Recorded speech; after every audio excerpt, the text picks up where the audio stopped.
Sekarang mau bertanya saya nih. Mbak tahu Marsina? Tahu, Siapa Marsina? pejuang buruh perempuan dari Oke. Sidoarjo.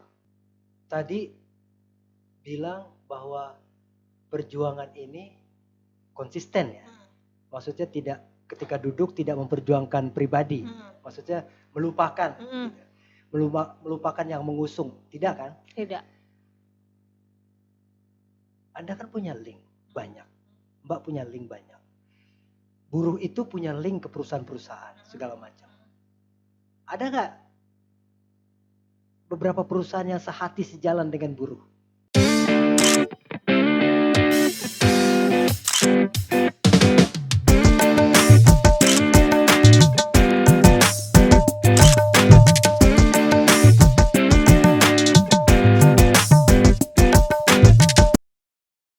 Ahai bro and sis, jumpa lagi dengan saya Arif Lintau Show. Kali ini saya ada tamu spesial khusus dan mungkin jarang terjadi di tempat-tempat lain karena ini adalah berbeda.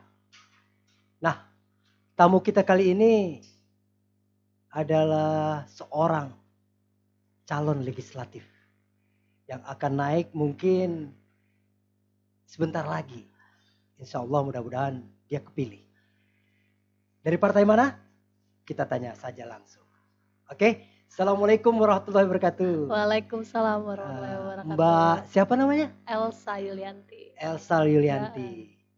Selamat siang Mbak. Selamat siang, Bung. Udah diminum? Udah dong. Oke. Karena ini akan lama. Iya. Iya. Santai saja, Oke. jangan terlalu tegang. Pertama, saya ingin bertanya, kenapa Mbak tertarik untuk menjadi caleg? Oke, kenapa tertarik untuk menjadi caleg? Itu Mhm. juga salah satu jalan hidup yang nggak pernah terpikirkan untuk oleh saya ya untuk jadi Iya. caleg gitu ya. Karena dari dulu gitu ya aktivitas memang aku kan kuliah sambil bekerja dulu. Hmm. Jadi di sela-sela aktivitas kuliah itu aku berorganisasi. Mhm. Nah, di organisasi mahasiswa itulah yang membuat aku sering ikut demo. Oh gitu. Terus? Iya, jadi 2019 tuh kan ada aksi besar mahasiswa Mhm. di Jakarta untuk menuntut revisi Undang-Undang KPK waktu itu. Mhm. Dan kita turun, teman-teman mahasiswa turun Mhm. ke jalan gitu ya, aksi untuk menuntut agar Undang-Undang RUU KPK itu tidak disahkan. Oke. Karena penuh syarat akan kepentingan ya. Mhm. Nah, akhirnya dari situ mulai belajar tuh, terkait undang-undang, terkait, aturan-aturan hukum Mhm. dan lain sebagainya dan dampaknya Iya. terhadap kita gitu ya Mhm. sebagai masyarakat sipil yang memang, memperjuangkan sesuatu tuh, sangat sulit gitu ya, sulit karena kita harus harus mengumpulkan massa Mhm. banyak gitu kan Mhm. baru kita bisa mencabut satu undang-undang. Tapi itu Oke. pun setelah kita mengumpulkan massa, kita mengerahkan tenaga dan lain sebagainya, itu pun tidak dicabut, Oh. gitu. Ah. Ya dari situ, habis itu, lanjut ke 2020 tuh ada Omnibus Law. Hmm. Jadi ada undang-undang RUU Omnibus Law yang Mhm. waktu itu juga ditolak besar-besaran oleh mahasiswa dan kelompok masyarakat sipil lainnya, terutama buruh ya. Mhm. Karena itu akan berdampak terhadap, masa depan atau Nah. status kerja mereka di Iya, kemudian iya. hari, gitu. Jadi akhirnya, dari situ banyak, dapat pelajaran, banyak dapat Mhm. pengetahuan dan pengalaman, sampai akhirnya undang-undang Omnibus Law itu disahkan, ya udah, terus mau kayak gimana gitu Heeh. kita. Terus kalau misalkan lulus kuliah pun masuk kerja pasti, kontrak Hmm. gitu kan, kontrak berkepanjangan tanpa adanya kepastian kerja menjadi karyawan Oke. tetap. Jadi, ya banyaklah hak-hak masyarakat gitu ya yang dirampas gitu Oke, oleh oke. karena Iya. dikeluarkannya undang-undang itu. Oke. Saya ke flashback sebentar. Hmm. Memang dari keluarga Mbak aktivis atau apa? Jadi sehingga Mbak tertarik untuk ke dunia itu? Oh, Atau dorongan lingkungan?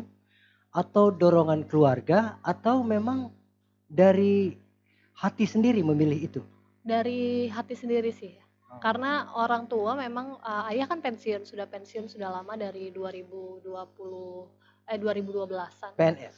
Bukan, pensiun karyawan, swasta, Oke, terus? pegawai swasta. Nah, terus, ketika pensiun ya udah akhirnya nggak kerja kan, jadi buka usaha kecil-kecilan dan lain sebagainya, itu pun, jatuh lagi dan Mhm. lain sebagainya, akhirnya ya udah gitu, anak-anaknya yang bekerja kan, Nah, akhirnya anak-anak yang bekerja untuk memenuhi kebutuhan, keluarga. Lalu juga dari situ, apa namanya, ibu dulu sempat melarang gitu, oh, sempat melarang, "Ngapain sih ikut demo-demo, nanti kamu mhm. ketangkep, nanti Iya, kamu begini, nanti iya. kamu begitu," dan lain sebagainya. Tapi, aku terus yakinkan kan Mhm, kepada orang tua bahwasanya jalan yang aku pilih ini adalah jalan yang, memang baik gitu. mhm. Maksudnya bukan dalam artian, eee, apa, ya mungkin memang, dari sini aku nggak dapat uang, tapi aku Oh, dapat pengalaman banyak dan dan kepuasan. dan kepuasan. Iya. Itu apa, dari proses perjalanan Mbak, kenapa Mbak memilih Partai Buruh? Karena dari sekian banyak partai, itu menjanjikan loh. Kenapa milih Partai Buruh ya? Oke, jadi lanjut nih berarti ceritanya. Jadi dari 2020 itu kan pandemi. Mhm, Ya 2020 pandemi, waktu itu kerja itu freelance. mhm, Jadi, nggak pasti ya, mmm, penghasilan nggak pasti dan lain sebagainya. Akhirnya karena pandemi itu kita benar-benar lockdown gitu ya, di mhm, rumah aja, terus kayak ngapain ya, akhirnya, mhm, terjunlah terlibat di aktivitas serikat buruh. mmm, Yang saat itu waktu akhir tahun 2020 itu dia berkonsolidasi gitu mhm, ya, berkonsolidasi untuk membangun sebuah partai alternatif, iya, yaitu Partai Buruh mmm, gitu, yang memang diinisiasi dari 11 organisasi gerakan rakyat. Jadi iya, di dalamnya tuh ada serikat pekerja, ada serikat buruh, lalu juga ada, organisasi mahasiswa, iya, ada organisasi perempuan dan elemen masyarakat lainnya gitu. Jadi yang memang membuatku kenapa tertarik di Partai Buruh karena mereka ini adalah orang-orang yang selama ini turun ke jalan bareng aku gitu loh. oh, Gitu Kak, sejalan, sejalan. iya, Jadi kan mereka sama-sama turun ke jalan, terus mereka juga sama-sama menyuarakan untuk menolak Omnibus Law gitu iya, kan. Dan alasan dibangunnya Partai Buruh itu ya salah satunya adalah, Omnibus Law Cipta Kerja yang mmm, memang sudah kita tentang habis-habisan dari sebelum disahkan ke tanggal 8 Oktober itu tahun ke belakang gitu ya, mundur ke 2019 akhir itu kita sudah kenceng untuk menolak. oh, Jadi teman-teman serikat buruh, serikat pekerja tuh udah kenceng menolak itu. konsisten ya? Konsisten turun ke jalan, tapi tetap disahkan, kan itu yang Oh, iya, bikin iya, iya, udah gitu disahkannya malam-malam lagi kan, oh, tengah malam, rapat paripurna mhm, DPR dan itu disahkannya di saat orang-orang terlelap tidur gitu kan. Jadi kan oh, itu yang nggak membuat ketahuan nggak ya? ketahuan, jadi Tahu, senyap, tahu, operasi senyap iya, ya, undang-undang senyap, terus baru, besokannya kita tahu Omnibus Law sudah disahkan, lalu juga akhirnya mengundang kemarahan kan, mmm, kemarahan dan akhirnya pecah di aksi tanggal 8 Oktober ya. mmm, Ya itu yang membuat, banyak teman-teman mahasiswa dan elemen gerakan lainnya turun ke jalan untuk marah gitu iya. di jalan. Anda memilih Partai Buruh. Anda paham Partai Buruh itu apa? Paham kan? Paham? Kalau boleh saya tahu, setiap partai itu kan harus punya modal segala Mhm, macam. Anda tahu, mhm, maaf, sumber mhm, dananya? mhm. Tahu? Saya tahu, Tahu. Dan itu sah? sah, karena itu dilegalkan oleh Oh, undang-undang. iya. Enggak, maksud saya, eee, donatur ya, kalau Mhm, bisa mhm, disebut, mhm, bukan pribadi kan? mhm, mhm, Donatur mhm. Partai Buruh bukan pribadi kan? Bukan. Jadi, Partai Buruh itu karena kita di serikat, itu Mhm, kita ada undang-undang serikat pekerja juga, iya. yang di mana, upah 1% daripada buruh itu Mmm, dipotong untuk iuran, serikat pekerja oh kami. gitu. Mhm. Jadi dari situlah kita mengumpulkan dana kolektif. Oh, Jadi karena buruh di Indonesia ini jumlahnya jutaan gitu ya, mhm. dan yang berserikat juga banyak gitu ya, akhirnya kita bersokonglah gitu, dari iuran itu. Oh gitu. Berarti dasarnya kepercayaan ya? Dasarnya asasnya kepercayaan. Kepercayaan, Betul, asas kepercayaan. asas kepercayaan. Dan mereka bisa percaya ya dengan Partai Buruh ya? Ya karena, mayoritas, anggota serikat buruh itu kan mereka juga tahu ya sedikit banyak terkait undang-undang. Mereka juga kalau aksi kan kita demo Hmm. itu kan banyak banget ya, Iya, dari iya. Bekasi, dari Tangerang, Iya. dari mana itu semua datang ngumpul jadi satu. Dan itu mereka itu sama saja seperti pendidikan politik buat Betul, mereka. Jadi di situ kan biasanya kalau di demo buruh itu aksi-aksi orasi ya, orasi-orasi politik yang disampaikan oleh pimpinan-pimpinan itu bisa memberikan pendidikan politik bagi mereka bahwasanya ini loh ada undang-undang yang nggak baik buat kalian. Iya, Dan tahu. kita harus kawal, Perjuangkan. perjuangkan bersama-sama. Iya. Mereka datang dari Kerawang, dari mana-mana. Iya. Itu biaya sendiri itu. Biaya sendiri. Dahsyat. Biaya sendiri. Dan pun kalau misalkan pun mereka perlu kebutuhan untuk misalkan sewa bus atau apa segala macam, mereka patungan. Oh gitu. Mereka iuran patungan ya kan, sewa bus dengan mengeluarkan uang dari kantong mereka sendiri. Oke. Terus tidak ada pengaruh LSM luar negeri atau apa? Tidak ada pengaruh, Bang. Maksudnya dari LSM luar negeri yang ikut enggak. membantu dana Enggak ada. atau foundation lain? Enggak ada. Enggak ada. Murni. Itu memang Murni dari iuran dari serikat buruh. bekerja. Oke. Selama memperjuangkan itu saya tertarik dengan apa tadi? Omnibus Law. Omnibus Law. Bisa dijelaskan apa itu? Omnibus Law itu kan sebenarnya rangkaian undang-undang ya, yang diganti secara bersama-sama gitu. Jadi gitu. sifatnya dia bisa menggantikan undang-undang lain. Iya. Yang dikeluarkan sebelum tahun 2020 itu. Nah, di Omnibus Law itu salah satunya tuh ada klaster ketenagakerjaan. Nah, klaster ketenagakerjaan itu sendiri banyak menimbulkan kontroversi di kalangan serikat pekerja itu sendiri. Nggak sesuai karena bayangkan anak muda gitu ya, dia baru lulus SMA, dia langsung bekerja. Oke, dia langsung bekerja, dia magang selama 6 bulan. Oke. Nah, magang selama 6 bulan, mereka habis itu dikontrak selama 2 tahun. Nah, setelah kontrak 2 tahun, mereka akan dikontrak lagi. Jadi usia mereka akan habis dengan menjadi tenaga kerja yang kontrak terus. Kontrak terus, kalau enggak yayasan outsourcing. Iya, tahu. Nah, jadi kan itu yang jadi problem juga ya. Kadang-kadang di Indonesia seringkali kita temukan kasus di mana pihak yayasan atau outsourcing itu dia meminta uang kepada si calon pekerja. Misalkan saya mau ngelamar, tapi bayar dulu, ada biayanya nih sekian juta gitu. Oke, tahu. Untuk bisa lolos. Tapi ketika lolos, ketika dia sudah bekerja, dia tidak memiliki kepastian. Iya. Ya kan, dia bisa di PHK kapan saja. Betul. Dia bisa diputus kontrak kapan saja. Apalagi jika dia tahu gitu bahwa undang-undangnya tidak, kok ini gaji gue nggak sesuai, ya nggak sesuai UMR semisal dan lain sebagainya gitu. Karena kita terus ya udah akhirnya mereka kan memiliki status kerja yang timpang dengan pemilik modal kan, dengan pengusaha gitu, dengan perusahaan. Jadi relasi kerja itu yang menurut kami itu sangat mendiskriminasi hak-hak pekerja. Dan itu menguntungkan pengusaha. Karena tidak jadi beban. Ya, karena tenaga kerjanya bisa diupah murah. Iya. Bisa diupah murah, bisa di PHK kapan aja ya kan. Jadi akhirnya ya udah perusahaan semena-mena terhadap pekerja. Oke. Siapa pencetus outsourcing? Pencetus outsourcing itu dan di zaman era apa? 2000 jadi ada PP namanya peraturan pemerintah tahun PP 78 nomor 2015. Jadi awal mula outsourcing itu berkembang itu memang sudah ada ya di PP tersebut. Jadi dari tahun 2015 itu juga gerakan serikat buruh menolak peraturan itu. Tapi tetap disahkan kan. Di tahun 2015 itulah kita berkonsolidasi tapi tetap tidak membuahkan hasil gitu. Betul. Nah, akhirnya di tahun 2020 itu diperparah lagi dengan Omnibus Law Cipta Kerja kan, yang orang bisa yang dulu kontrak itu 2 tahun ya, sekarang kontrak bisa setahun, bisa 6 bulan, betul. bisa 3 bulan, suka-suka pengusahanya aja gitu. Itu realita ya? Itu realitanya gitu.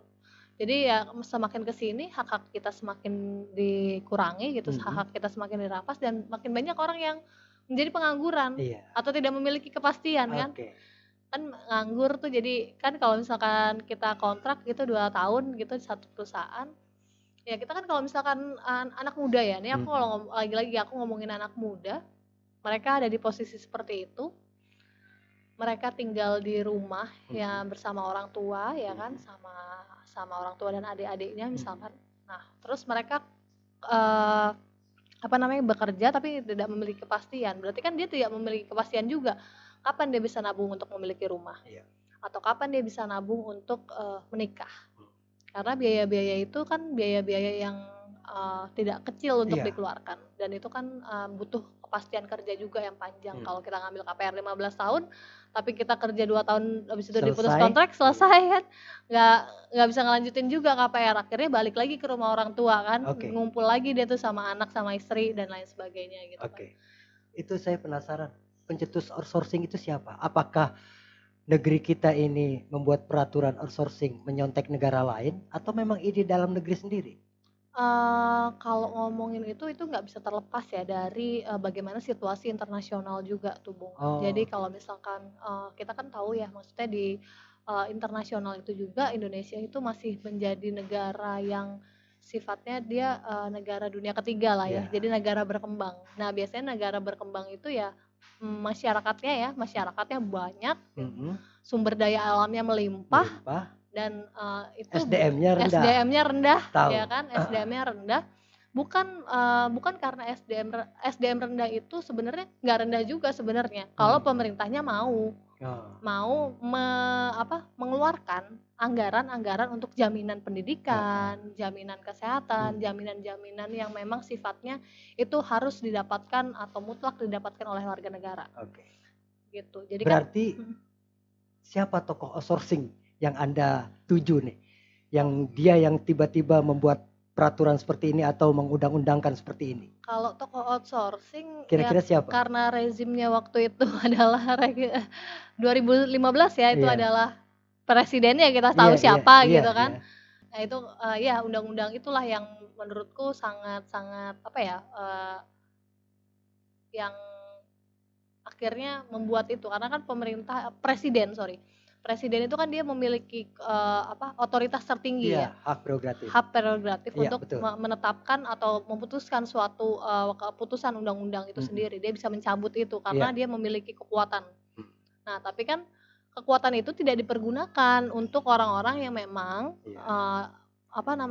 orang-orang kecil Iya. gitu, tapi digunakan hanya untuk kepentingan politiknya saja gitu. Jadi ya menurutku agak sedikit dilematis juga kalau kita apa, nanya tokohnya siapa gitu. Karena tokohnya banyak dan Oh, mereka gitu. berkelompok kan. Oh, gitu. Ya, dan mereka kan oknum-oknum itu kan ada di masing-masing kementerian mungkin atau ada di Oh. masing-masing lembaga-lembaga yang memang mengeluarkan itu, Dan mereka punya power. dan mereka punya power. Dan itu akan disanggah tapi belum berhasil kan? Betul, Tapi masih diperjuangkan. masih lah. Kalau sampai hari ini kan kita masih memperjuangkan ya. Kalau Iya. dari, alasan Partai Buruh lahir itu juga karena kekesalan para serikat buruh, pimpinan-pimpinan serikat buruh dan juga massa anggota di bawah terkait undang-undang Omnibus Law ini. Karena kita akan sulit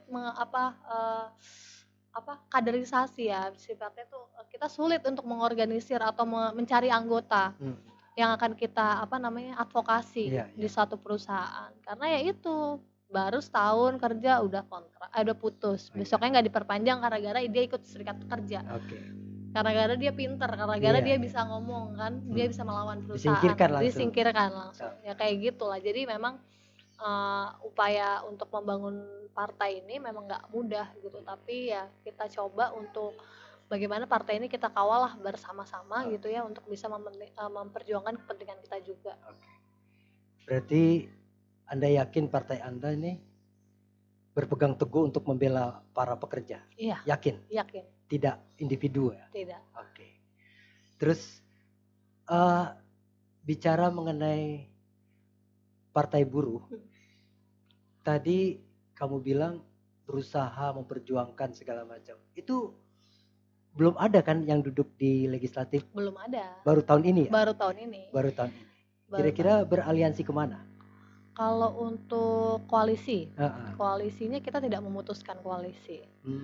Karena kita ingin fokus di pemilihan legislatif. Hmm. Karena kita ingin fokus untuk calon-calon anggota legislatif kita itu yang bisa duduk dan menyuarakan di masing-masing wilayahnya untuk menolak dari dalam. Jadi kita memiliki dua metode perjuangan. Apa itu? Parlementariat dan ekstra parlementariat. Oke. Jadi kalau parlementariat kita masuk ke dalam, kita di dalam berjuang, tapi teman-teman juga yang di luar ikut tetap berjuang. Dan satu suara.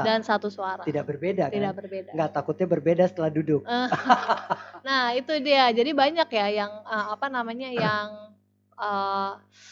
skeptis gitu. Nanti sama aja paling nanti kalau udah duduk itu lupa dan lain sebagainya. Nah, makanya dari itu Partai Buruh juga membuat satu mekanisme namanya Constituent Recall. Nah, Constituent Recall itu adalah salah satu upaya ya kita untuk menjaga anggota kita yang duduk di legislatif. Jadi mereka yang duduk ke legislatif gitu ya, mereka yang duduk di legislatif dia harus memperjuangkan atau dia harus menjalankan prinsip-prinsip daripada Partai Buruh sendiri gitu. Jadi Partai Buruh itu kan negara sejahtera. Ininya tagline-nya negara sejahtera. Nah, untuk visi kita negara sejahtera, tapi untuk mencapai negara sejahtera itu kita memiliki 3 prinsip. Prinsip yang pertama adalah redistribusi kekayaan. Jadi pajak itu harus dibesarkan untuk orang-orang yang memiliki usaha. Pemilik modal, dia harus bayar pajak, bukan malah diampuni kan. Kemarin tax amnesty sempat ramai juga gitu. Bahwasanya pengusaha yang memiliki usaha sekian diringankan atau dihapuskan pajaknya. Padahal pajak itu kalau misalkan mereka dikenakan pajak itu bisa untuk mensubsidi BPJS kesehatan semisal bisa digratiskan, atau jaminan anggaran pendidikan itu bisa membuat KIP ya. Kalau KIP itu seluruh Indonesia gitu.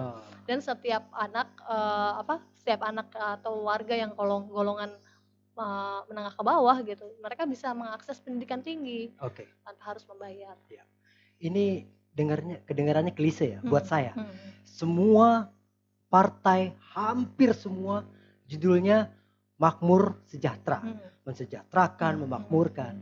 Tapi kalau kita telah lagi ke belakang, bahwa itu sebenarnya memang tanggung jawab negara. Betul. Karena sudah ada di Undang-Undang Dasar dan Pancasila. Betul. Kenapa itu selalu diulang-ulang? Nah, apakah jualan mereka tidak laku selain itu? Karena kurang konkret aja kali ya tindakannya. Jadi maksudnya tindakannya tuh kurang konkret dalam artian gini. Kalau kita ngomongin, kalau di Partai Buruh sendiri kita ngomongin kita bertumpu kepada sila kedua dan sila kelima.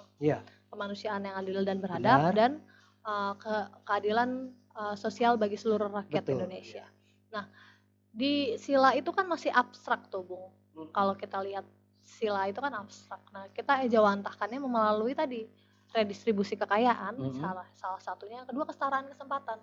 Jadi siapapun orangnya, dari latar belakang apapun, dia harus mampu, tidak boleh dibeda-bedakan untuk mengakses kesehatan, tidak boleh dibeda-bedakan untuk mengakses pendidikan dan lain sebagainya. Mereka harus memiliki kesempatan yang bersama gitu, kesempatan yang sama untuk bisa sekolah tinggi gitu ya, tanpa didiskriminasi gitu. Karena banyak kan sekarang UKT mahal, ya kan, kuliah banyak yang nggak mampu dan lain sebagainya. Nah, itu kan menjadi problem juga gitu. Yang mestinya tanggung jawab yang negara. Harusnya tanggung jawab negara gitu.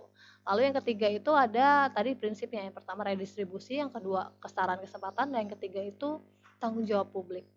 Bagaimana tanggung jawab publik ini adalah warga sendiri yang mengawal kita.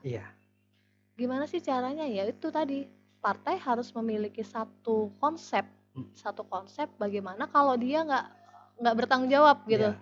Nah, dia harus memiliki satu platform yang dimana dia bisa di PAW gitu ya, bisa dipecat dari DPR gitu oleh partai karena dia tidak menjalankan prinsip-prinsip itu.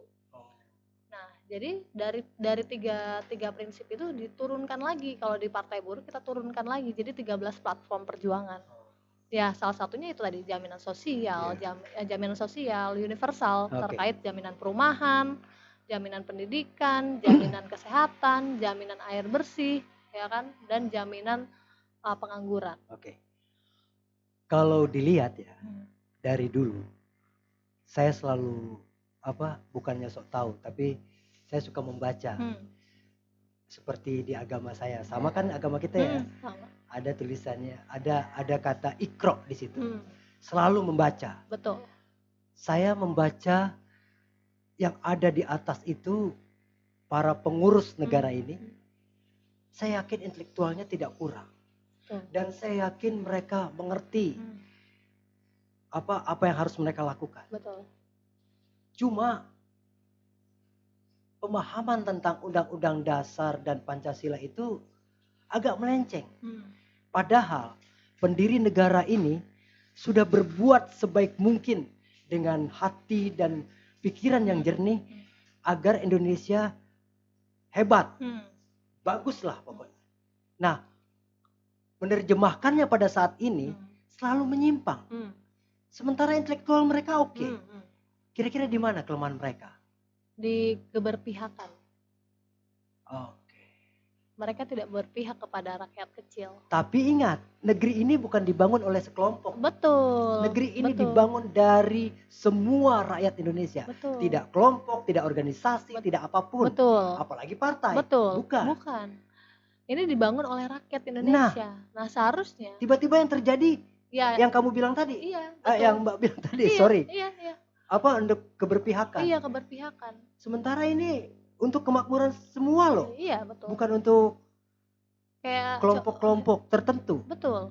Nah, makanya kenapa gitu partai buruh gitu ya, pekerja gitu. Karena mayoritas kita itu bekerja loh. Gitu. Mayoritas dari kita ya. Kita bangun tidur biarpun dagang ya, dagang. Itu kan kita bangun tidur dan melakukan aktivitas-aktivitas produksi gitu. Melakukan aktivitas-aktivitas untuk menghidupi kita gitu, biaya kita sehari-hari, entah itu makan ya kan, entah itu pendidikan anak. Kita kan selalu bangun tidur mau tidur lagi itu kita melakukan aktivitas yang namanya kerja. Nah, kerja itulah yang membuat kenapa kok pemerintah nggak berpihak gitu sama rakyat ya, karena memang mereka lebih pro terhadap pengusaha, mereka lebih pro terhadap pemodal karena jadi 56% anggota Dewan Legislatif kita yang duduk di DPR RI itu pengusaha. Ya kan, dari situ sudah kelihatan kalau isinya pengusaha semua, ya siapa yang memperjuangkan kepentingan kita. Betul. Kan gitu. Ya mereka bisa aja bikin menggolkan undang-undang cipta kerja dan lain sebagainya untuk kepentingan siapa? Untuk kepentingan mereka. Agar akumulasi kekayaan mereka bertambah. Dan mereka bisa meminimalisir kos produksi mereka dan dia mendapatkan keuntungan yang lebih dari sana. Tapi ketika mereka berbicara, saya membuka lapangan kerja loh, membantu mereka loh, itu gimana? Membuka lapangan kerja tapi yang tidak berkeadilan, untuk apa dia membuka lapangan pekerjaan kan? Tapi mereka kan tidak paham tentang keadilan. Yang penting mereka kerja. Betul. Yang penting mereka dapat untung gitu kan, kalau dari untuk pihak pengusaha. Untuk pengusaha. Tapi untuk mereka yang tidak kerja lumayan. Oh iya. Mereka yang tidak kerja itu kan sebenarnya gini. Kalau kita melihat undang-undangnya gitu ya. Kalau misalkan kita ngelihat dari landscape perburuhan gitu, kita landscape perburuhan di seluruh Indonesia.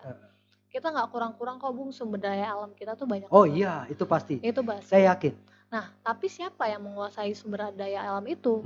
Banyak juga dari mereka adalah perusahaan-perusahaan asing yang menguasai itu. Dan mereka mempekerjakan warga negara mereka. Iya, betul. Sehingga apa? Sehingga lapangan pekerjaan kita semakin sempit, lahan petani dirampas gitu, dibuat tambang, tapi nanti bilangnya nanti kita akan akan membuka lapangan pekerjaan di sekitar wilayah tambang. Tapi ketika tambangnya jadi, yang diimport adalah sumber daya dari luar, ya kan? Dan sumber daya dari luar-luar pulau gitu, karena dianggap sumber daya sekitar tidak memiliki kemampuan atau skill. Padahal kan itu tanggung jawab negara untuk membuat mereka bisa berdiri, belajar gitu ya, bagaimana mereka bisa naiklah tingkat taraf hidup mereka. Itu alasan salah satu tokoh yang saya pernah dengar di TV, kenapa dia tidak mau mempekerjakan orang-orang sekitar. alasannya intelektual dan skill. Jadi terpaksa mereka mengambil buruh dari luar. Itu bagaimana menurut kamu? Bukan skill sih, Bung. Jadi Apa tuh? Karena kan kalau pekerjaannya tertentu kan, enggak juga. harus punya bidang khusus. Enggak juga, Bung. Jadi kalau kita kan punya serikat pekerja di Morowali ya, di tambang di Morowali. Nah itu teman-teman di sana itu mereka tuh berseterunya malah sama tenaga kerja asing. Karena apa? Pertama, upah mereka lebih besar, kerja mereka sama. Oh, berarti bukan bicara skill di sini. Bukan bicara skill. Ini bicara political. Tapi itu menjadi alasan, iya. Kenapa? Ini berbicara soal political will. Oh, oke. Mau nggak pemerintahnya itu membuka lapangan pekerjaan yang memang benar-benar, mau nggak pemerintahnya membuka satu pabrik yang memang pabrik itu seluruh hasil keuntungannya itu untuk mensejahterakan warga sekitar atau rakyat gitu. Ketika saya bertanya, skill atau pengetahuan orang kita tidak sepadan dengan orang asing. Kenapa bisa begitu? Padahal kata mereka, akhirnya mereka jawab, kita udah kasih diklat loh. Ada diklat segala macam. Memang orang kitanya aja yang males. Gimana menurut kamu? Sebenarnya bukannya males ya, Bung. Tapi diklat ada kan? Di setiap provinsi? Ada.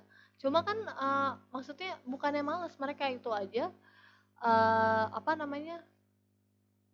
kalau dibilang males bukan males, tapi mereka nggak punya kesempatan. Bukankah itu diklat untuk semua? Untuk siapapun? Enggak, kalau misalkan diklat, misalkan pemerintah membuat satu tambang gitu ya, satu perusahaan lah gitu ya, satu perusahaan, dan mereka meng-hire warga-warga di sekitar situ. Otomatis kan itu juga berpengaruh terhadap UMP di sana berapa? Upah minimum mereka di sana berapa? Jadi banyak juga kasus-kasus bukannya mereka itu nggak mampu, mereka dengan skill mereka udah terbiasa gitu. Apalagi kalau teman-teman buruh di Tangerang gitu yang mereka setiap hari memproduksi sepatu gitu kan. Mereka memproduksi sepatu, terus hari ini mereka dihadapkan pada situasi karena UMP Tangerang itu udah tinggi, Kabupaten Tangerang itu tinggi, dan pengusaha akan melockdown, pindah nih pabriknya ke Jawa Tengah. Karena dengan dia menutup pabrik di situ dan dia pindah di Jawa Tengah, dia bisa mendapatkan keuntungan yang lebih banyak karena UMP di Jawa Tengah lebih murah. Jadi berarti diklat itu nggak berpengaruh? Nggak berpengaruh. Jadi memang bukan masalah diklatnya, tapi political will-nya. Mau nggak pemerintahnya itu mengembangkan sumber daya manusia? Oh berarti diklat itu bukan political will untuk supaya masyarakat itu bisa diberdayakan? Bukan. Diklat itu kan sifatnya ngasih kan saya pernah lihat tuh diklat di Departemen Tenaga Kerja, ada diklat A, diklat B, free lagi. Itu nggak berpengaruh? Nggak berpengaruh. Karena apa sih sifatnya, dia hanya yang penting udah program gue udah jalan nih, pendidikan buat ini gitu kan. Jadi nggak ada berkelanjutannya. Berarti sebatas tugas toh? Iya, sebatas proyek. tugas, sebatas proyek. Oke. Jadi kan itu kan yang political will yang aku maksud itu. Iya. Jadi memang nggak ada sense atau keinginan gitu ya dari pemerintahnya memang untuk benar-benar bagaimana nih memikirkan gitu kan. Memikirkan yang benar itu kan nggak kita cuma buat diklat habis itu ya wes udah gitu kan. Ya orang-orang yang di diklat itu kan juga harus di reporting, dianalisis, dipantau, lalu juga harus dikomunikasikan gitu kan. Apa kendalanya, bagaimana dirinya dan lain sebagainya. Harus ada orang-orang yang seperti itu gitu.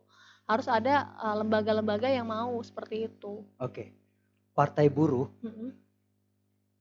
harus mengikuti zaman, mau tidak mau, ya kan? Perkembangan teknologi yang begitu maju, pengetahuan segala macam. Itu apakah menyentuh pada kepada orang-orang yang kerja di pabrik segala macam, supaya intelektual mereka maju segala macam? Apakah ada pendidikan dari Partai Buruh untuk ke sana? Iya. Ada.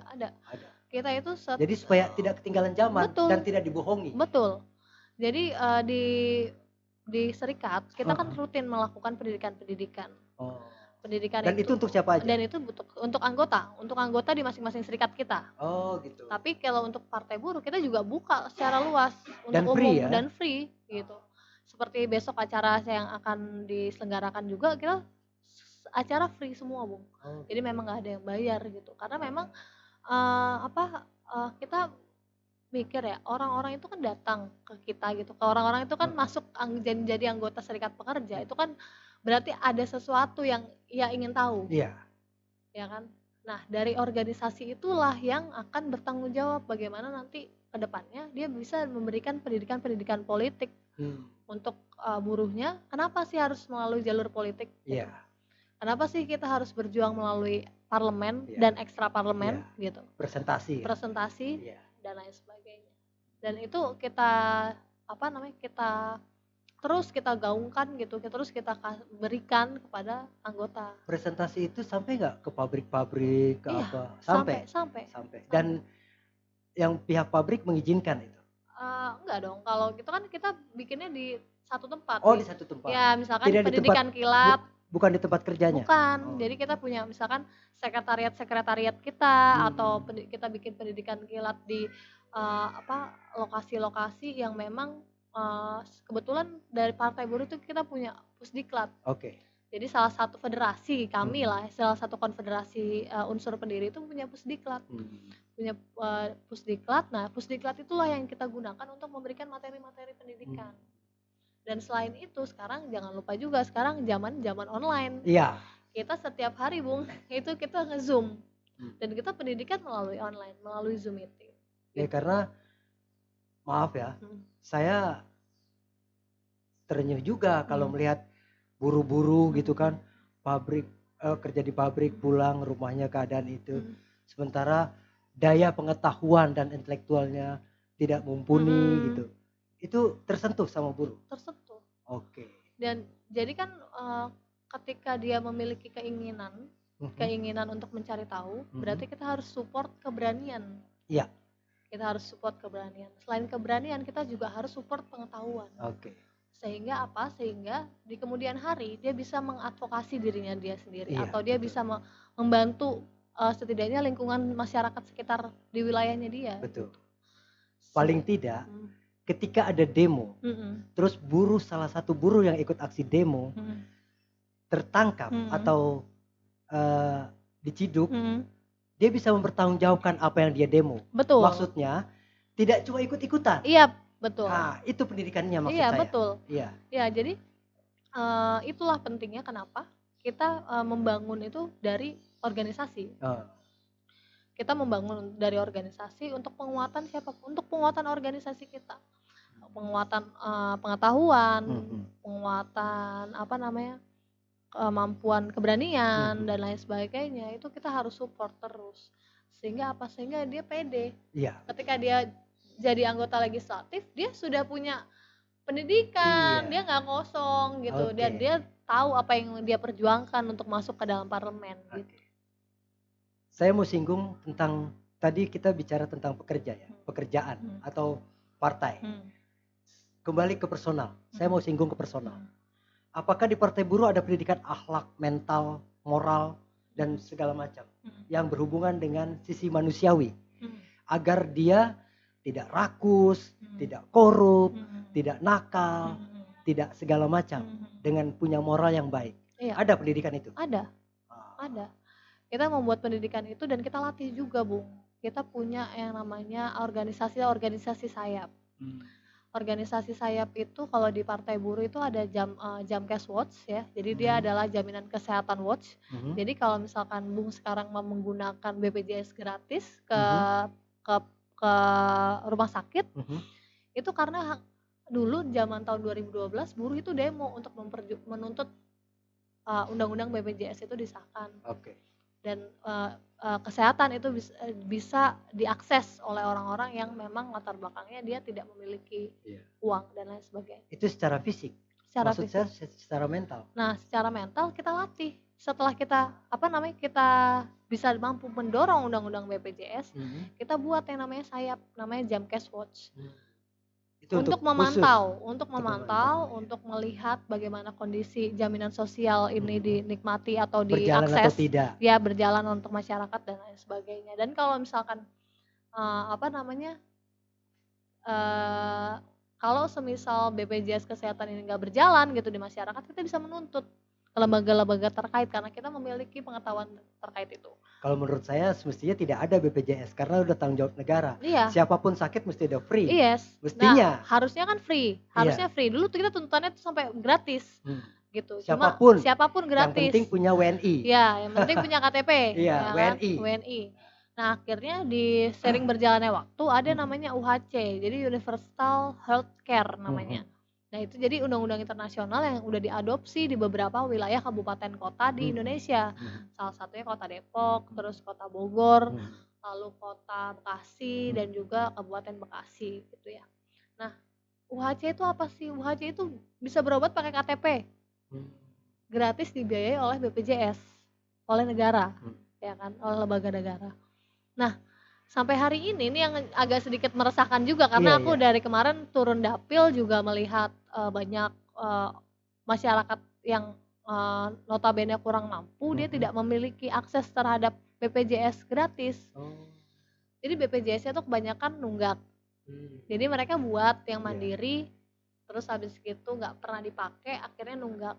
Nah, nunggak itu udah sampai 10 juta, ada yang sampai 4 juta, 5 itu, juta. Maaf, nunggak itu karena kemahalan atau karena apa? Karena nggak mampu bayar. Iya, berarti kemahalan. Karena memang otomatis kan gini, kalau misalkan jadi kayak ada salah satu warga juga di Kampung Gelonggong di Bojonggede, itu dia anak janda, dia janda, anaknya itu nggak bekerjanya serabutan, kadang nyupir angkot, kadang ya apa aja lah dikerjain gitu ya. Anaknya juga kerja kontrak 2 bulan 3 bulan nggak lanjut dan lain sebagainya, selesai, harus nunggu lagi 6 bulan ngelamar lagi. Kan mereka nggak memiliki uang gitu untuk mereka bayar makan, untuk makan mereka sebulan aja mereka udah bingung, apalagi mereka masih punya anak, apalagi untuk melanjutkan dia hidup untuk melanjutkan hidup. Nah, yang seperti itu kita memang pantau dan kita kawal gitu. Jadi kalau ada yang nggak mampu bayar rumah sakit dan lain sebagainya, kita advokasi, kita bantu mediasi dengan rumah sakit, kita bantu mediasi dengan dinas sosial semisal atau dinas kesehatan dan lain sebagainya. Oke, sekarang agak keluar sedikit. Ada hubungan dengan ILO? ILO iya. Membantu? Enggak. Cuma diawasi? Diawasi. Kan serikat buruh, serikat pekerja itu mereka ada yang berafiliasi dengan ILO, termasuk Bung Said Iqbal, dia itu government body ILO di Indonesia. Jadi Bung Said Iqbal itu dia udah keliling dunia. Tapi dia buruh juga? Dia buruh dulu. Kerja di pabrik juga? Di pabrik sekarang elektronik. Posisinya? Sekarang udah nggak kerja. Sekarang dia fokus untuk membangun serikat. Oh gitu. Jadi dia ngambil pensiun dini, lalu dia fokus untuk membangun serikat waktu itu. Dia terpilih karena dia mampu dalam segala hal. Iya. Maksudnya kredibilitasnya sudah terjaga. Sudah terjaga dan terjamin. Oke. Maksudnya tidak melenceng lah ya. Tidak melenceng. Oke. Dan kalaupun dia melenceng, dia bukan tipikal yang saklek gitu, harus apa kata dia gitu. Karena ini kita ngebangun partai, jadi kita berembuk, musyawarah. Iya, musyawarah. Gitu. Tadi saya ILO tetap mantau kalian ya? Kalau ILO kan karena Bung Iqbal itu government body di ILO, jadi dia adalah salah satu orang yang memang juga mengerti terkait hukum-hukum internasional terkait perburuhan. Jadi dia juga banyak dapat pengetahuan dari ILO itu. Terus dia suka sharing ke yang lain tentang ilmunya itu? Iya. Dari ILO? Iya, dari ILO. Jadi kan maksudnya tidak pintar sendiri gitu? Iya, tidak pintar sendiri. Dia sharing. Jadi kayak misalkan bahkan dia sharing terkait kunjungan dia karena dia memiliki privilege itu ya, dia punya karena dia adalah government body ILO, dia keliling dunia kan. Dia ke Jerman, dia melihat bagaimana di sana ternyata tenaga kerja sana, terus sistem jaminan mereka seperti apa, jaminan sosial, jaminan pendidikan, jaminan air bersih, mereka semua ditanggung oleh negara. Kok di negara saya miris, kenapa enggak bisa begitu gitu kan. Jadi dia melihat ke negara-negara lain, dia tahu perjuangan buruh di negara-negara lain. Berarti tahu juga dong Lech Walesa? Lech Walesa pejuang Partai Buruh dari Polandia? Oh, enggak, belum. Aku Belum paham belum pernah tahu. Yang ada beberapa sih yang aku tahu pejuang buruh gitu ya. Itu kayak kayak Lula da Silva itu dia di Brazil. Iya. Jadi dia dulu dari partainya namanya Trabalhadores gitu lah, pokoknya agak susah ya disebutkan. Pokoknya dia Partai Bahasa Buruh Brazil ya. Iya. Nah, dia itu adalah gabungan serikat buruh dan serikat petani di Brazil. Sekarang mau bertanya saya nih. Mbak tahu Marsina? Tahu. Siapa Marsina? Pejuang buruh perempuan dari Sidoarjo. Problematiknya? Kenapa sampai dia dihilangkan? Dihilangkan karena waktu itu kan zaman Orde Baru ya. Orde Baru itu kan kita tahu banget bagaimana Orde Baru itu begitu militeristik. Dia menggunakan kekuatan militernya untuk menjaga kekuasaannya. Iya.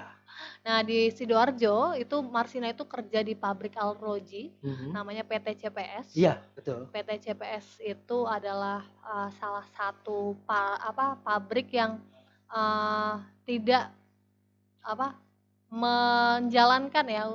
menjalankan aturan-aturan yang sudah ditetapkan oleh pemerintah pada saat itu. Jadi ketetapan pemerintah waktu itu adalah UMR. UMR itu sebesar Rp2.200 per bulan. Ya, terus? Tapi di PT CPS itu masih 1.500 atau 750 gitu. Aku lupa. Pokoknya dia masih di bawah UMR, masih jauh, dan mereka berkonsolidasi. Jadi dari 250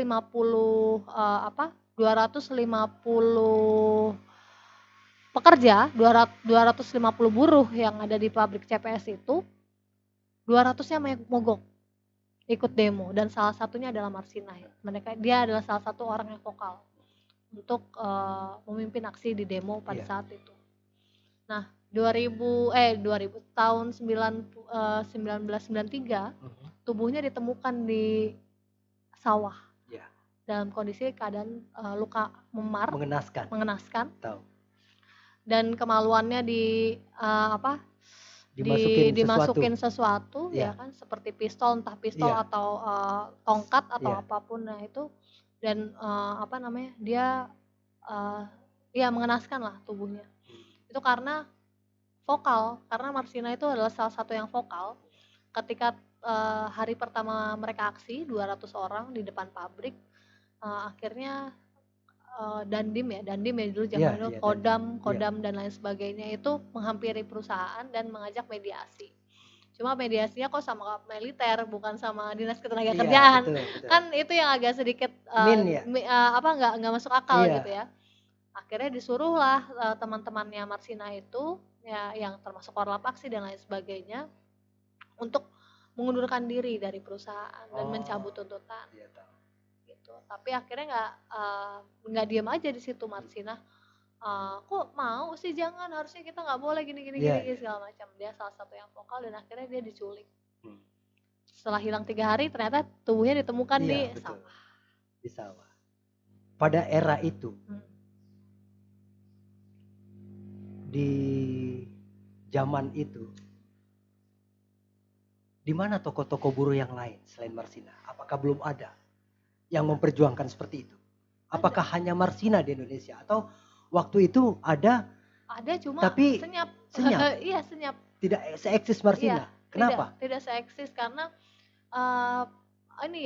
ada waktu itu, cuma kan kita waktu itu masih sangat militeristik dan kita sangat di era pemerintahan Orde Baru itu kan kita dicekokin untuk ketakutan ya kan, tidak boleh melawan, tidak boleh bahkan frasa buruh gitu ya, itu diganti di era Orde Baru menjadi karyawan, menjadi pegawai dan lain sebagainya, karena buruh itu dianggap melawan gitu, padahal itu mengkaburkan perjuangan buruh itu sendiri gitu. Iya.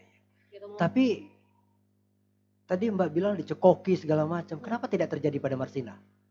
Ya karena dia mendapatkan pendidikan politik, dia mendapatkan pendidikan dari serikatnya, dia mampu memperjuangkan, atau dia mampu menerapkan ya, mempraktekkan tahu. apa teori, ya melaksanakan apa Ya. yang dia dapat gitu, teori apa yang dia Iya. dapat gitu. Tidak terjadi di serikat pekerja lain, kenapa? Bukan tidak terjadi, saat itu serikatnya hanya satu, Bung. Oh, SPSI. oh cuma satu. Iya, saat itu serikat SPSI itu ada di bawah pemerintah. Oh iya.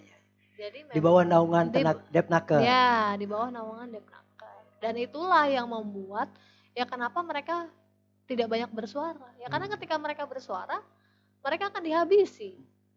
Mereka akan ya dikriminalisasi lah di Iya, perusahaan, tahu. di ini segala macam dan lain sebagainya. Anda ketemu Marsinah baru? Ada? Banyak. Tapi tidak diculik. Bedanya kan itu ya. Iya. Bedanya hari ini gak diculik tapi kita keviralin di media sosial. Iya.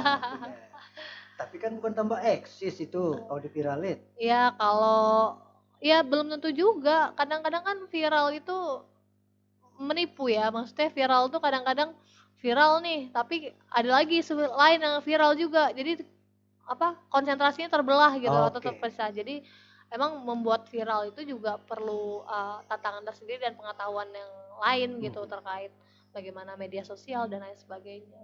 Tetap cinta dengan Marsinah. Iyalah, cintalah kita dengan Marsinah karena Marsinah adalah tokoh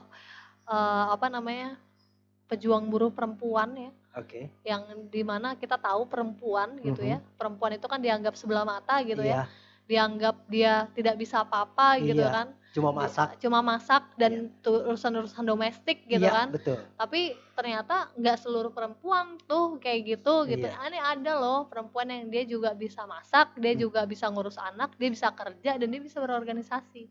Oke. Masih ada kepedulian dari kaum buruh ke keluarga Marsinah? Masih ada? Masih ada. Kemarin itu acara Working Class Festival pertama, itu kita mengundang kakak Marsinah, namanya Marsini. Dan kita undang di acara Partai Buruh untuk beliau jadi pembicara di Partai Buruh gitu. Tentang Marsinah. Tentang pengalaman zaman dulu bagaimana kakaknya berjuang di era pemerintahan Orde Baru. Kesempatan perempuan dalam parlemen kah, dalam apapun kah, dalam organisasi kah, ada kesempatannya? Ada. Diberikan. Tidak dibatasi. Dihambat? Tidak dihambat. Berarti dikasih kebebasan. Berarti setara. Oke. Ketika Anda setara, apakah Anda lupa dengan tanggung jawab Anda sebagai wanita? Tidak. Tidaklah. Kita tetap, bahkan itu tergantung ya, kalau semisal di rumah gitu ya. Di rumah ya tugas-tugas baju-baju sendiri ya kita cuci sendiri, kita kerjain sendiri gitu tanpa membebankan orang lain. Termasuk juga hubungan gitu ya, di misalkan aku kan masih single gitu ya. Masih single dan memang aku juga menerapkan itu kepada pasanganku gitu, bahwasanya kalau misalkan kita nanti menikah gitu ya, kita harus juga bisa membagi peran. Sudah ada? Peran domestik. Iya. Sudah ada? Iya. Apanya? Peran domestik. Bukan, pasangannya. Oh ya. Udah ada belum? Udah. Siapa? Ada deh. Partai Buruh juga deh? Enggak. Jangan jauh-jauh. Terus itu, bicara wanita nih masih. Di Partai Buruh, maksudnya di kaum buruh, di para pekerja. Kasus-kasus pelecehan. Atau misalkan kamu akan naik jabatan, tapi kamu bisa sama saya. Ada nggak? Banyak banget. Kenapa itu terjadi? Ya karena satu ya, kadangkala gitu orang-orang yang menyalahgunakan kekuasaannya itu untuk hal-hal yang memang tidak baik itu. Dia memiliki kedudukan dan dia memiliki relasi kuasa. Iya, tahu. Nah, relasi kuasa itulah yang dia gunakan untuk melemahkan perempuan. Iya. Nah, kayak semisal kemarin itu ada yang lagi viral, iya. Buruh perempuan di di Bekasi, Cikarang, aku lupa. Pokoknya buruh perempuan, dia dipaksa untuk melayani. Iya. Di hotel gitu kan, untuk melayani dengan iming-iming gaji naik. Kontrak diperpanjang. Kontrak diperpanjang. Masih outsourcing iya. Kontrak diperpanjang dan itu viral. Bukan masalah gaji ya? Bukan. masalah kontrak. Ya sekarang banyak yang gaji mereka masih di bawah gitu kan, mereka juga bisa-bisa aja kan kalau misalkan mau naik gaji segala macam dan lain sebagainya gitu. Cuma kan diperjuangkannya secara kolektif. Tapi kan kalau kontrak itu kan mereka pribadi, dia nggak apalagi misalkan buruhnya itu tidak terlibat di organisasi serikat pekerja. Kan pasti pendidikan terkait relasi sistem kerja itu minim kan. Kenapa UMR setiap daerah berbeda? Ya, Alasannya apa?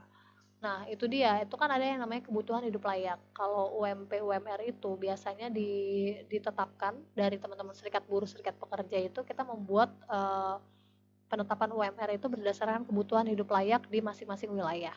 Nah, kebutuhan hidup layak itu didapat dari mana? Itu adalah hasil riset teman-teman yang ada di bawah gitu ya. Harga cabai berapa? Harga kebutuhan pokok berapa?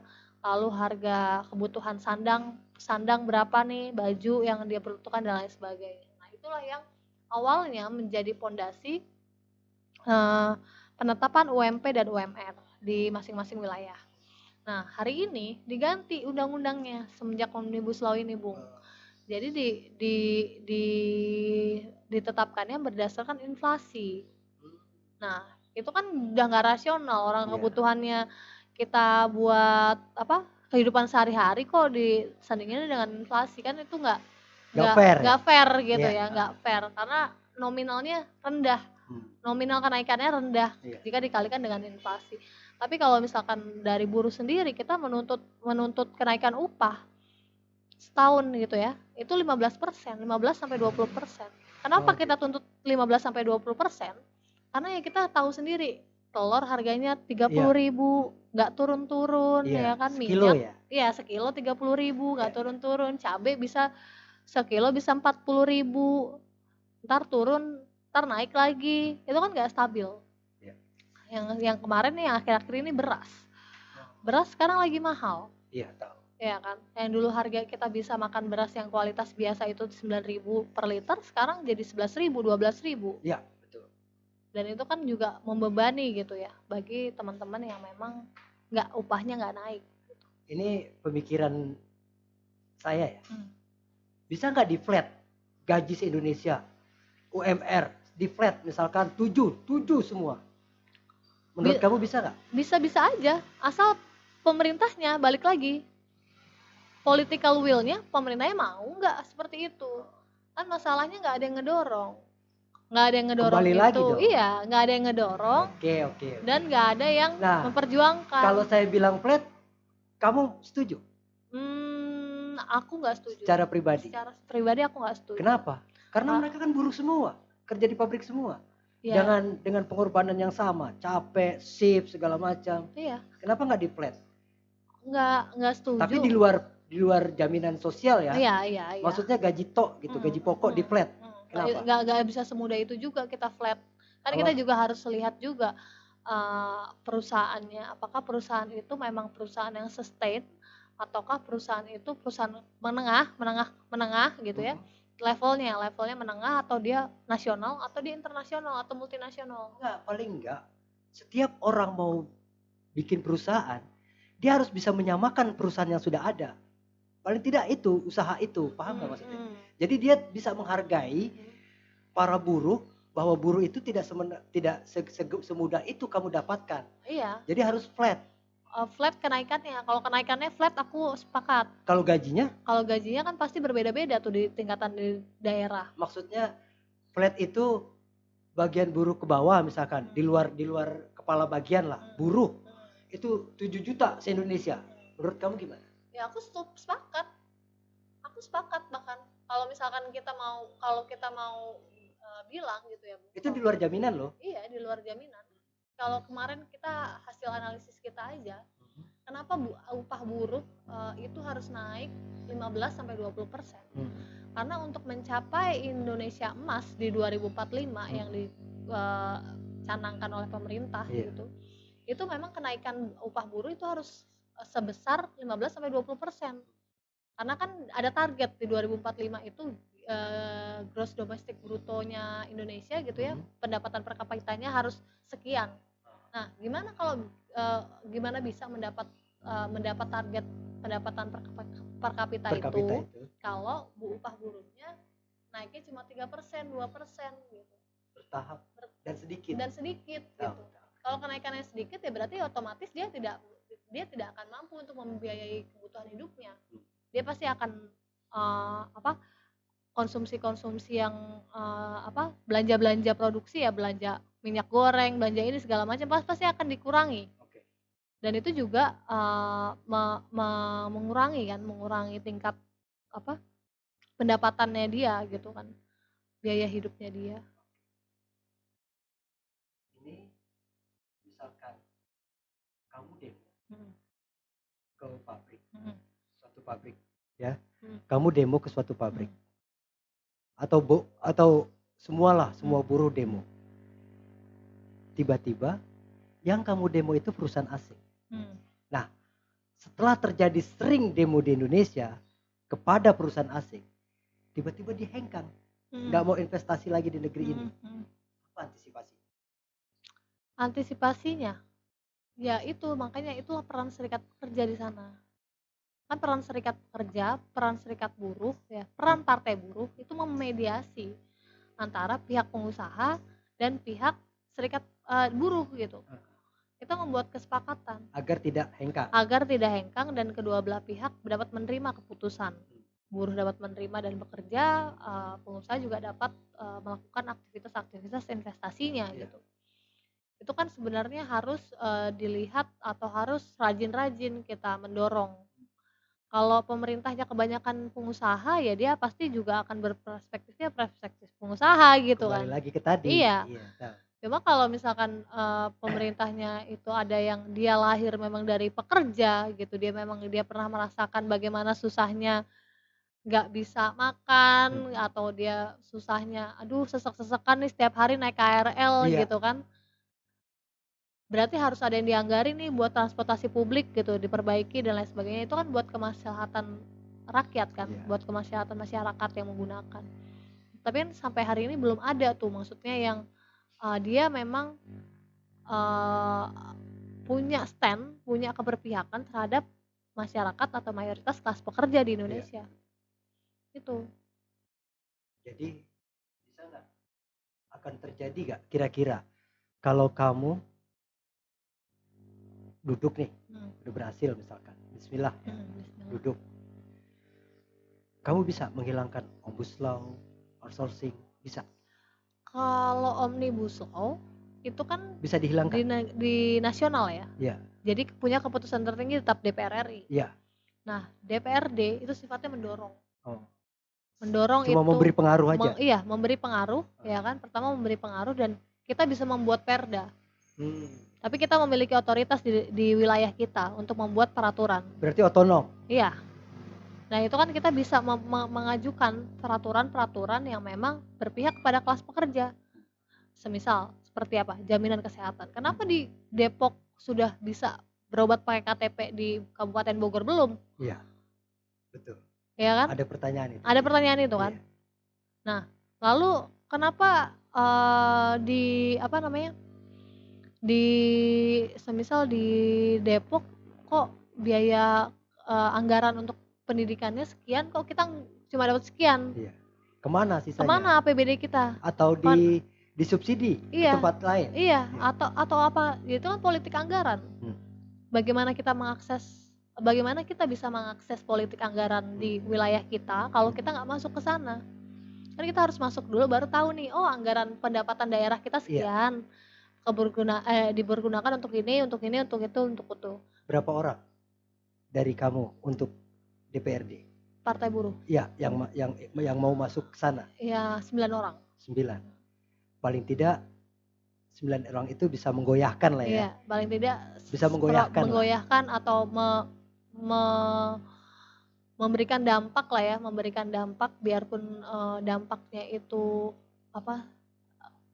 masih nggak langsung mencabut Omnibus Law gitu, maksudnya proses kan, ya. maksudnya semua serba proses. Dampaknya itu kita berharapnya untuk masyarakat di lingkungan kita dulu, gitu kan, di Kabupaten Bogor ini juga bisa gitu untuk mendapatkan tadi akses yang lebih mudah. terkait akses pendidikan dan akses jaminan kesehatan. Satu lagi, kamu memperjuangkan itu tidak ada kontrak politik kan dengan partai kamu? Tidak, Tidak ada. tidak ada, Tidak ada kontrak politik. tidak ada. Berarti kamu memperjuangkannya bebas. Bebas sesuai dengan platform perjuangan partai. Iya, maksudnya kamu tidak akan melenceng itu. Tidak. Tidak akan melenceng. Oke. Bicara tentang buruh. Apakah itu include pekerja freelance seperti saya, Mm, pembantu rumah tangga, mm, kuli bangunan? mm. Udah, saya mau tanya itu. Iya, Include itu. include. Ketika mereka tidak terdaftar gimana?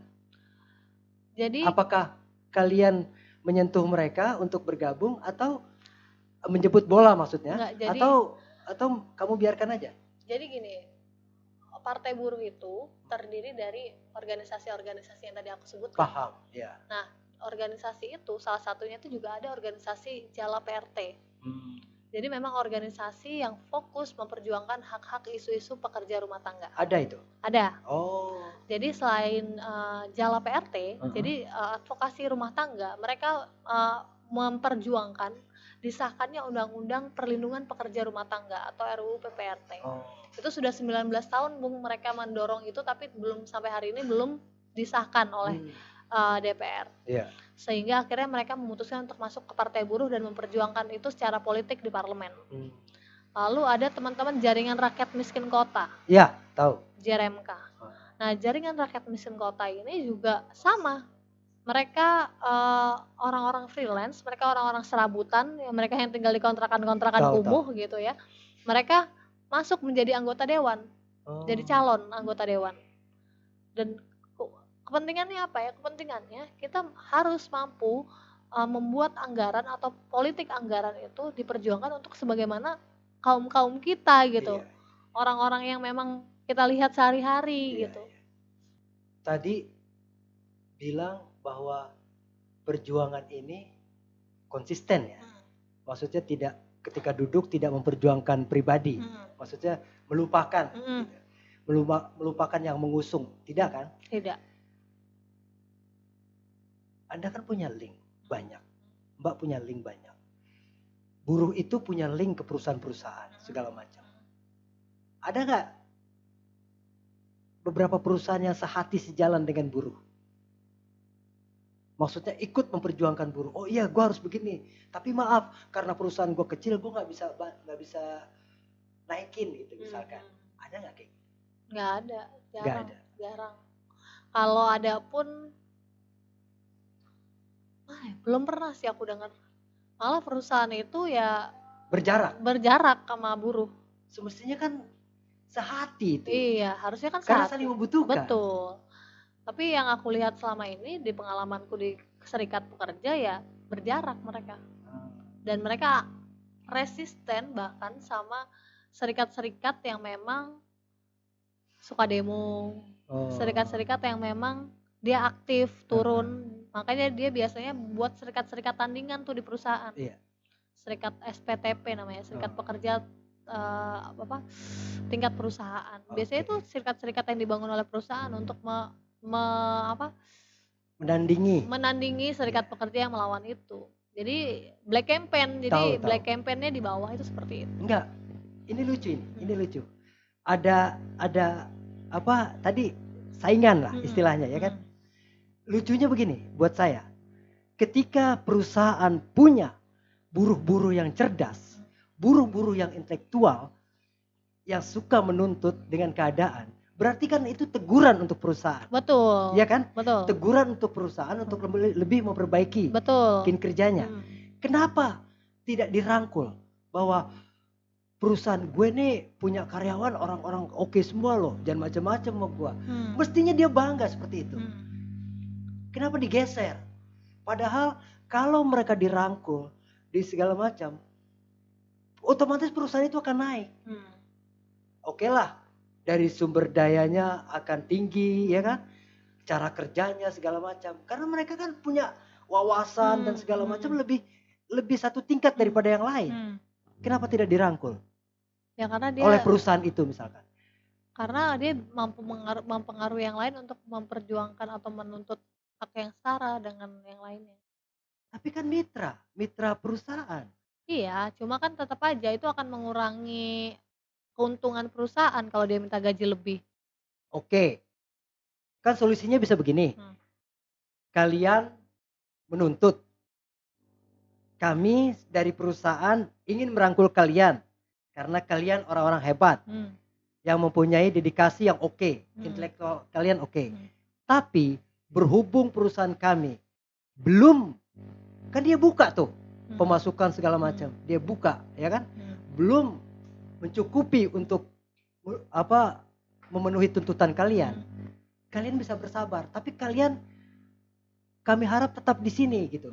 Maksudnya perusahaan tetap di sini karena kalian tuh orang-orang yang lain dari yang lain. Kenapa tidak terjadi itu? Memelihara orang-orang yang punya intelektual tinggi, bagus, cerdas, tapi malah digeser. Kalau masalah tuntutan belum bisa memenuhi, itu kan wajar, bisa nanti, bisa kapan, karena sesuai pemasukan perusahaan. Bagaimana? Ya, itu tadi, perusahaannya dia tidak berpihak pada pekerja. Perusahaannya pasti kan sekarang gini, HRD lah. Kita taruh HRD lah. Ini HRD itu kan yang bisa menjadi penyebatan ya. Iya. Antara pekerja dan pihak perusahaan. SDM-nya lah. SDM-nya lah. Tapi hari ini HRD hari ini itu dia memiliki pengetahuan untuk bagaimana cara menundukkan pekerja. Jadi menundukkan itu dalam artian udah jangan sampai ada ini deh, jangan sampai ada ribut-ribut gini. Bahkan kalau semisal HRD-nya itu tidak mampu menangani, perusahaan dengan gampangnya aja membuat HRD itu resign. Yaudah, tanda tangan surat resign. Berarti secara garis besar, menurut saya pribadi, perusahaan senang dengan pekerja-pekerja bodoh. Maaf. Iya. Maaf. Iya. Senang dengan pekerja-pekerja bodoh. Iya. Yang hanya bisa mengandalkan otot, tapi tidak menggunakan otak. Iya. Hanya itu. Iya. Berarti tidak lebih dari robot dong. Betul. Dia kan manusia. Iya. Punya kualitas, betul. Punya hati, punya pikiran. Betul. Kenapa tidak diperlakukan sebagai manusia? Ya karena itu tadi, perusahaan hanya memikirkan bagaimana cara mengambil keuntungan lebih daripada si pekerja ini. Kalau mereka nggak menuntut macam-macam, otomatis keuntungan perusahaannya dia juga akan naik gitu kan. Tapi kalau pekerja ini menuntut, misalkan menuntut upah, menuntut jaminan ini, jaminan itu dan lain sebagainya, itu kan juga pasti akan sedikit sulit gitu untuk perusahaan, ya kan, untuk akan sulit gitu ya untuk pekerja gitu atau perusahaan mengakomodir ke keinginan si buruh-buruh ini. Iya. Mengakomodir misalkan satu orang nih, gaji di bawah UMR. Semisal kita tuntut bareng-bareng. Ya itu kan memang sudah seharusnya tanggung jawab perusahaan. Iya. Sudah ditetapkan. Tapi kok kenapa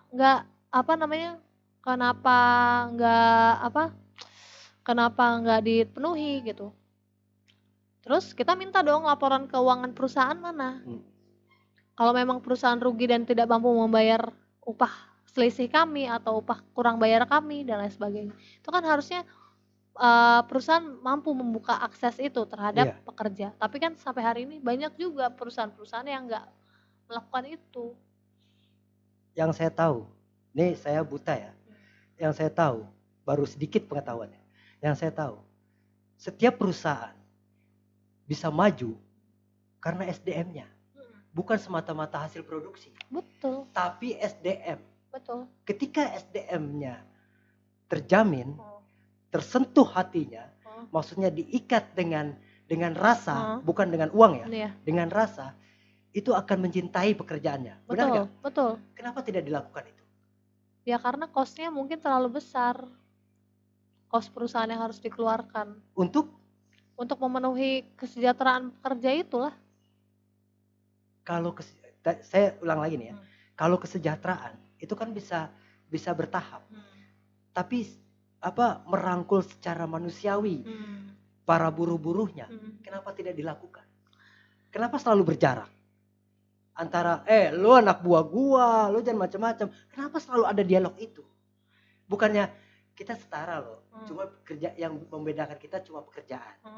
Lu manusia, gue manusia. Hmm. Lu setara sama gue. Cuma pekerjaannya gue bos, lu kuli. Jadi maaf, kalau masalah kerja kita berbeda. Tapi secara universal, manusiawi sama. Iya, Benar nggak? benar lah. Sepakat. Sepakat. Iya. Diperjuangkan nggak itu? Ya sekarang Untuk saat ini. banyak juga pekerja-pekerja tingkat perusahaan gitu ya, seperti manajer dan lain sebagainya, dia tidak merasa diri mereka adalah buruh. Padahal kan dia juga diupah. Jadi definisi buruh itu kan luas. Definisi buruh itu kan adalah siapapun orang yang melakukan pekerjaan ya dan mendapatkan upah, Iya. dia disebut buruh. Dan disuruh, Iya, ya kan? ada perintah ya, Iya, ada betul. perintah dan Iya. itu disebut buruh. Mm-mm. Berarti kalau semisal seperti itu, kenapa perusahaan nggak mau merangkul dan lain sebagainya gitu? Ini yang mau merangkul ini pekerja sesama pekerjanya, Bukan. HRD-nya atau ownernya? Saya maksud ownernya. Oh, ownernya. Ownernya itu turun langsung merangkul mereka. Bahwa kalianlah investasi saya yang paling berharga. Di luar hasil pabrik maksudnya.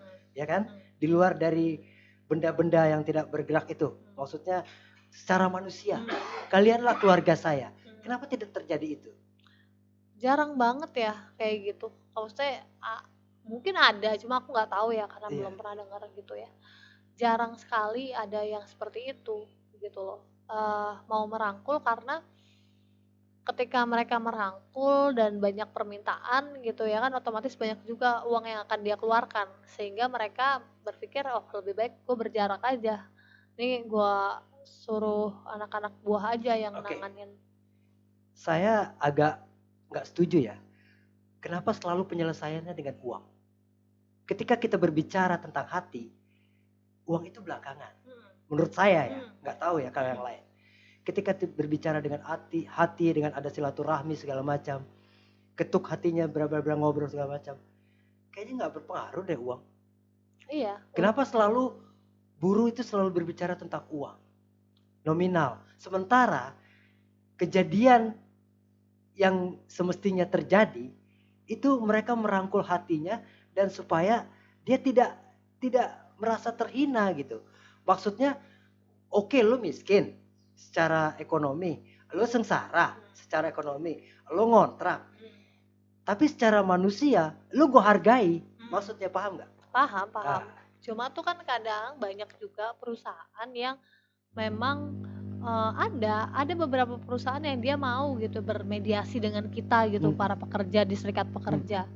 Cuma ya itu tadi, balik lagi, mereka dengan selalu berdalih begini, aduh keuntungan perusahaan begini, gini segala macam. Jadi apa ya, dia bukan berusaha untuk merangkul gitu ya, yang aku lihat, tapi berusaha untuk bagaimana nih, lu juga ngerti nih kondisi gue sekarang lagi susah, gini-gini segala macam, aduh gimana nih dan lain sebagainya. Padahal order perusahaan masuk terus, produksi setiap hari masuk terus, keuntungan ada terus, kok kita minta naik gaji nggak ada gitu, padahal tingkat produksi kita setiap tahun selalu naik harganya. Oke, kalau terjadi seperti itu, Anda setuju gak? Mbak setuju gak dengan saya bahwa itu krisis mental? Iya. Di negeri ini? Iya. Oke. Berarti yang terjadi kemarin, maksudnya yang digaung-gaungkan revolusi mental kemarin, itu tong kosong ya? Tong kosong. Cakep, setuju saya. Tong kosong ya, karena nggak ada buktinya mau revolusi mental gimana, orang mentalnya aja, pemerintahnya mental pengusaha ya kan, dapat jabatan sedikit bikin proyek, dapat jabatan sedikit bikin perusahaan, bikin ini itu dan lain sebagainya, ngajak anak istri saudara dan lain sebagainya gitu kan, jadi keluarga ya kan, anaknya lah yang disuruh dipegang perusahaan ininya disuruh pegang perusahaan ini. Jadi dia nggak memiliki perspektif bagaimana dia harus berpihak gitu, karena dia hanya memikirkan kelompoknya atau golongannya atau keluarganya dia sendiri. Oke, nah sekarang ini bab baru deh, buka dulu sambil minum. Ini bab baru ini. Anda tahu freelance? Tahu. Itu pekerjaan saya. Saya seorang daber yang kalau kerjaan ada dibayar, Dibayar. kalau enggak kering Kering. total. Iya. Dan jenis freelance itu kan banyak. Mm. Saya juga orang kesenian, Mm. saya juga daber. Saya belum tersentuh tuh dengan partai buruh, dan baru tahu sekarang dari kamu, dari Mbak, bahwa ada bla bla bla bla segala macam. Kami orang-orang freelance, khususnya daber ya, buta tuh. Apa kurang sosialisasi atau gimana? Nah itu dia. Jadi kan pasca 2015 ya. 2015 setelah dikeluarkannya Undang-Undang PP 75 tahun 2015 itu PP 78 tahun 2015 itu kan banyak juga akhirnya lapangan pekerjaan menjadi sempit karena harus masuk yayasan, outsourcing dan lain sebagainya. Akhirnya orang-orang banyak mencari penghidupan sesuai dengan bidangnya dia, sesuai dengan apa yang dia punya, keahlian apa yang dia punya, dan jaringan apa yang dia punya. Itu tahun berapa? 2015. Saya freelance dari 93 loh. Nah, maksudnya dari 2015 itu outsourcing kontrak tadi yang aku bilang. Itu kan juga semakin memperparah gitu kan, memperparah lapangan pekerjaan. Sekarang kalau misalkan kita ngomongin lapangan pekerjaan, itu isu pertama yang selalu digaungkan oleh masyarakat. Lapangan pekerjaan. Bagaimana teman-teman di partai buruh, kita juga ingin gitu mengakomodir yang freelance ini gitu. Mengakomodir dalam sisi apa? Semisal di salah satu serikat, ini bisa diadopsi sih, cuma serikat ini tidak masuk ke dalam partai buruh, cuma kita dekat jaringannya dengan serikat. Dia biasa mengadvokasi pekerja freelance. Nah dari mana dia diadvokasi? Dari mana dia tahu tentang serikat? Dari mana dia tahu hak-hak dia hak-hak dia sebagai pekerja freelance gitu? Yaitu karena dia ikut bergaul dengan orang-orang serikat. Karena dia tahu orang-orang serikat, jadi dia tahu nih hak dan kewajiban dia sebagai warga negara di mata hukum seperti apa. Nah, ketika dia tahu, dia freelance, dia akhirnya adalah salah satu perusahaan gitu ya, dia sudah melaksanakan kerjanya, cuma nggak dibayar-bayar nih. Freelance kan suka begitu tuh, lama dibayarnya. Kita udah kerja dari kapan tahu, bayarnya masih sebulan kemudian, 2 bulan kemudian gitu kan. Nah kadang-kadang ada perusahaan-perusahaan yang sebenarnya uangnya udah ada, tapi nggak langsung dikasih karena diputerin dulu dan lain sebagainya. Nah itu pentingnya juga kita menuntut ke perusahaan. Nah menuntut ke perusahaan dalam artian apa? Ada nggak salinan kontrak perjanjian kerja pertama untuk pekerja freelance ya? Ataukah itu hanya bersifat lisan secara WA jobnya gitu, atau secara telepon dan lain sebagainya. Nah itu juga harus dicatat Bung. Jadi ketika kita bekerja, berapa nih 2 minggu lagi ya, 2 minggu lagi nanti fee-nya cair 2 minggu dan lain sebagainya. Menurut si orang yang memberikan pekerjaan ini 2 minggu lagi ternyata nggak cair. Nah itu kita sebenarnya bisa advokasi ketika kita memiliki bukti itu, didampingi tapi didampingi dengan advokat atau teman-teman yang memang mengerti terkait undang-undang tenaga kerjaan itu dan free lain sebagainya. Itu free. Iya free. Dan itu sebenarnya banyak juga ya, dan itu free. Karena kenapa free? Karena kita tidak langsung tiba-tiba ujuk-ujuk datang. Kita juga maunya si anggota ini juga aktif bertanya, membangun komunikasi, membangun interaksi, bagaimana dia juga bisa mengedukasi dirinya dan akhirnya dia bisa mengadvokasi dirinya dia sendiri. Tahu. Seperti itu. Enggak, apa yang menyentuh ke freelance itu belum ada ya? Maksudnya udah jalan tadi organisasi yang kamu bilang, yang bukan partai buruh, tapi punya mitra sama kamu ya. Betul, iya. Lalu juga dia itu tidak ke bawah kayaknya. Maksudnya kami semenjak saya dubbing yang pekerja freelance ya, itu buta gitu tentang itu, nggak tahu. Iya, nah karena itu balik lagi ya. Apa mereka kurang ke bawah? Iya, kurang. Kalau menurutku kan karena pengorganisiran itu kan harus dibangun ya Bung ya.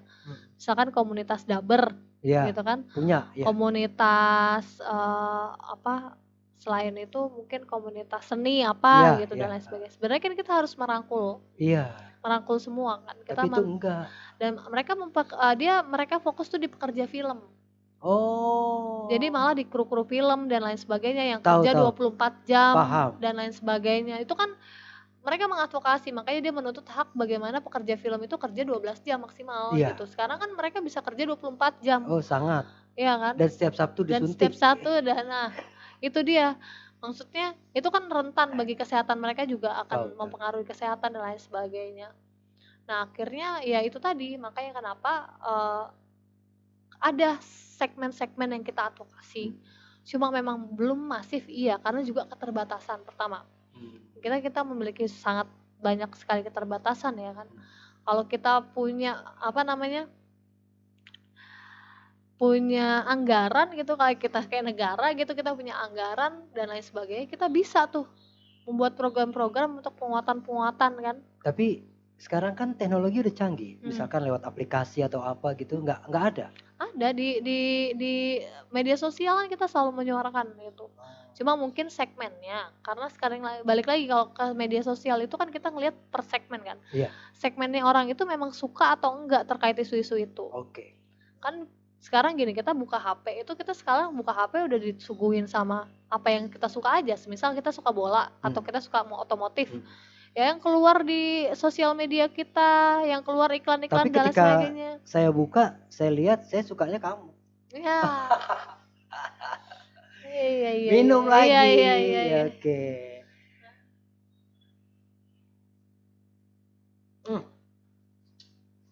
Mbak, siapa tadi lupa? Elsa. Saya berharap kamu insya Allah berhasil ya. Dan ini adalah momen untuk saya berpegang apa yang kamu bilang tadi. Bahwa kamu konsisten. Betul. Ya, pokoknya kalau kamu jadi, saya ke rumah kamu. Semua nih satu tim ke rumah kamu. Nah, iyalah harus main. Harus. Bukan main. Bukan silaturahmi. Iya. Selain itu ada lagi. Makan. Iya pasti makan itu kita pasti sediakan. Gitu. Nggak pindah kan nanti kalau jadi? Enggak lah. Jangan masih pindah. Di situ, jangan. Konsisten kan? Konsisten. Segalanya konsisten. Oke. Pacar juga konsisten. Iya, insya Allah ya. Insya Allah. Karena abis 2024 nih. Oh jadi? Wah. Doakan saja. Amin, bismillah. Undang ya? Iya. Tapi kita nggak bawa kado gimana? Nggak apa-apa. Nggak bawa amplop juga. Nggak apa-apa. Karena saya nikahnya di KUA. Oh iya benar. Datang aja ke situ. Iya, biar gratis. Terus makannya dapat nggak? Makan dapat. Oh dapat tenang. Nasi kotak. Apa? Tadi masalah apa tuh? Freelance, dabar freelance kan belum tersentuh tuh. Itu belum ada aplikasinya untuk kita sebagai freelance yang minta perlindungan gitu. Belum ada aplikasinya. Apa tadi organisasinya? Serikatnya sindikasi namanya, Serikat Pekerja Media dan Industri Kreatif. Oke. Itu untuk ada demokrasi. Ada. Berarti dia belum tahu tentang dabar ya, baru sebatas.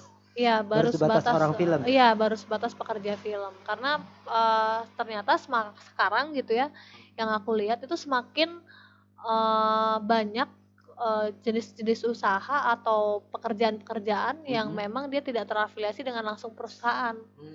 Itu kayak freelance kan dia nggak langsung terafiliasi dengan perusahaan kan. Iya. Pasti kan dia melalui orang-orang atau individu-individu. Nih gue ada proyek ini nih.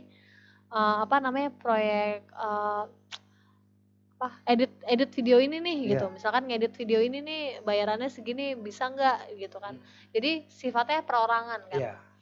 Personal. Jadi nggak ada kontrak kerja, nggak ada perjanjian kerja, dan itu semua membuat posisi si pekerja itu lemah karena tidak ada kontrak dan lain sebagainya. Tapi bukan berarti itu tidak bisa kita siasati.